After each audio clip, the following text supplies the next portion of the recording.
Alright, so I don't care what anybody says, going after invasives is worth it. I'm going to take you through this property and show you how we completely transformed this property, which was once a monoculture of buckthorn, and now we've restored it back to its native state. So the property used to look like this. As you can see, it is pure, thick, rank buckthorn underneath a large canopy of oak trees. So this is very nasty. This is no good for wildlife, no good for deer. And one might look at something like this where it's this thick and this nasty and think, okay, it's not worth the effort. I'm just gonna punt on it. But the fact of the matter is, if you do nothing, these oak trees that we see up above our heads are gonna be the last oak trees that this area ever sees.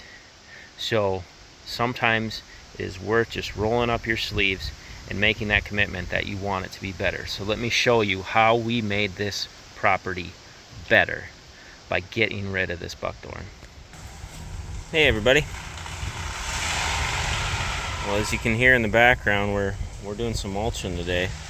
I got Mr. Jake McGowan from Timberline Brush Management out here, and we are going after buckthorn. Now, we're not killing the buckthorn, obviously. When we cut this buckthorn, it is still alive. But the issue is, this buckthorn was all about that tall. So it's tough to spray, and to stump treat it or do a basil bark application on it would take forever.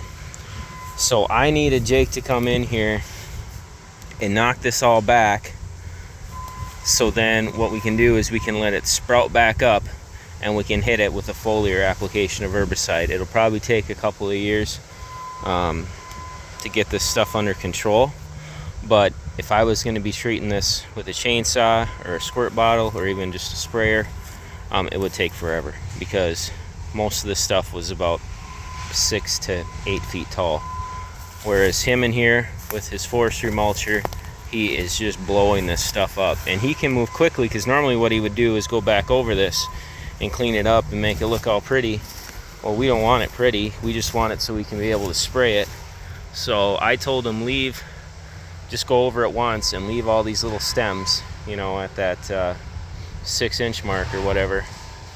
And I'll take care of it once it sprouts back with the herbicide, and I'll either go with crossbow, which works really well, or just straight triclopyr. Both work good with the foliar application, basil bark, or stump treatment. But Jake's doing a great job. He's hammering through this stuff. I think we're at 2.5 acres, and he's done 2.5 acres of thick, dense buckthorn in about 5 hours. So we're flying. There you can see him over there, getting at it. Just eating the buckthorn.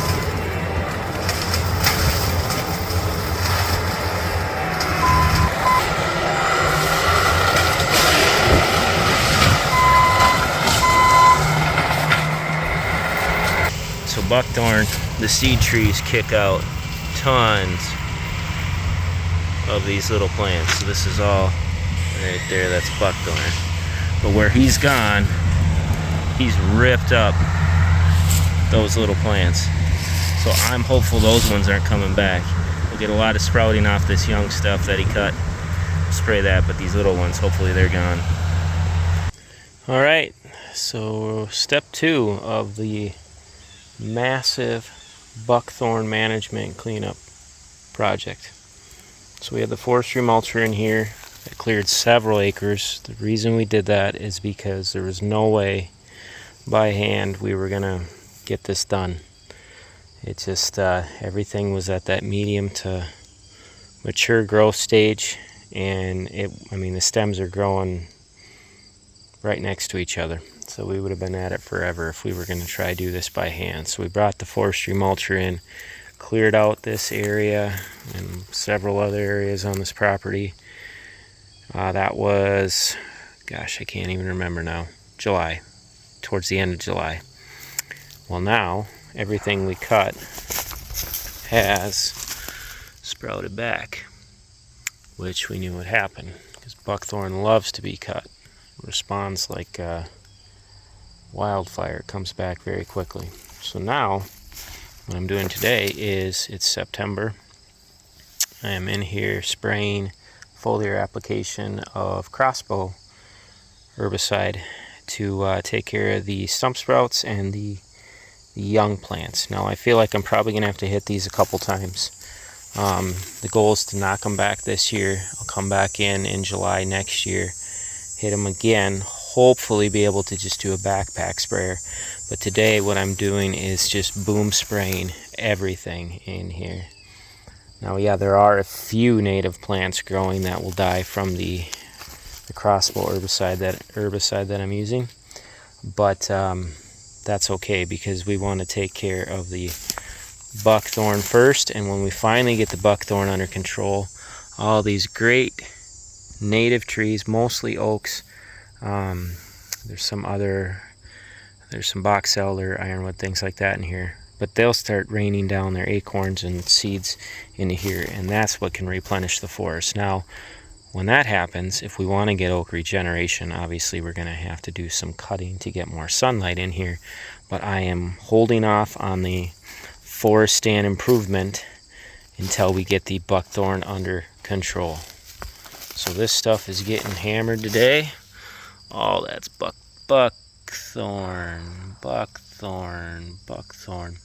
You can see how it would have taken forever to do this by hand. The forestry mulcher did a great job.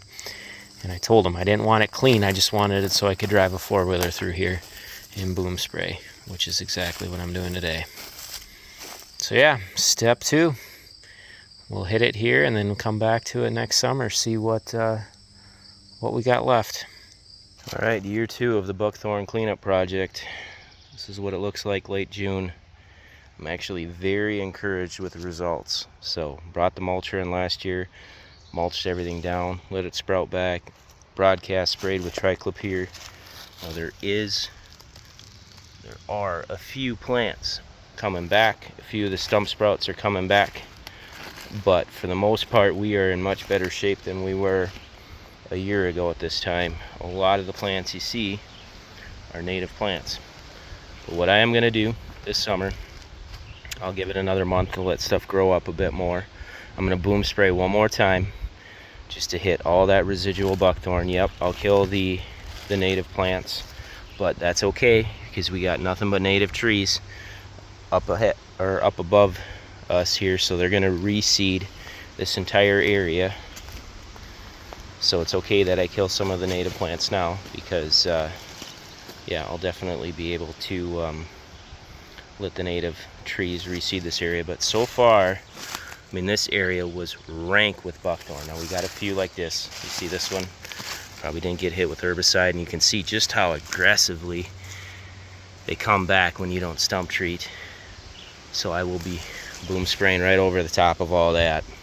I don't want to give it much more than a month because this stuff is going to grow very fast in the next month.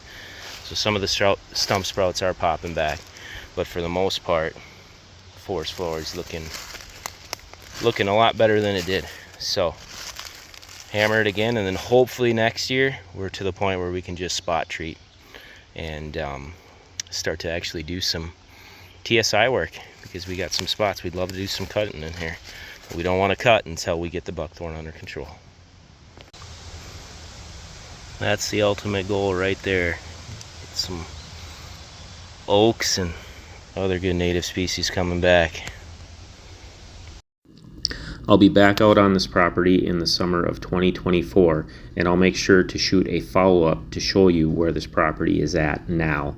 I would say by the end of the summer, we had over 95% of the buckthorn killed on this property, which is truly incredible considering just how awful it looked before we started to take an intentional approach to getting rid of the buckthorn. Taking back your woodlot from invasive species is worth it. The value of this property was continually going down with the buckthorn present, but now we've restored it to its native state. Alright, y'all take care. God bless.